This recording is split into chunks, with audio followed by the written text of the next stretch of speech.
Kalaulah kerajaan bagi 10K tiap-tiap bulan, kan best. Boleh goyang kaki. Kerajaan hari ini umumkan bantuan bulanan RM10,000 kepada semua rakyat berkuat kuasa serta merta. Yes! Bila lah agaknya influencer nak datang ketuk pintu rumah aku bagi kereta? Tahniah bang! Abang menang G-Wagon cash dari saya hari ni. Oh Tuhan, betul ke ni? Syukur Alhamdulillah. Ya Allah. Malasnya kerja. Kalaulah ada anak CEO tersesat masuk meminang aku. Sudikah awak menjadi suri hati saya dan habiskan harta saya?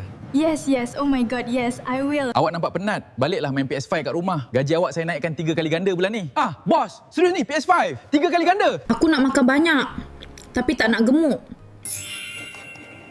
Yeah! Berat turun. Amboi, sedap berangan nampak. Air liur basi kat tepi mulut tu tolong lap sikit bro. Kau ingat duk mungut hari-hari tu boleh ubah hidup kau? Kau ingat tak usaha senang-senang dapat hasil? Jangan mimpi bro, tak ada maknanya orang nak bagi kat kau senang macam tu. Ini bukan syurga. Nak hidup sedap, bangun, mandi, pergi usaha dan upgrade diri kau. Kau faham?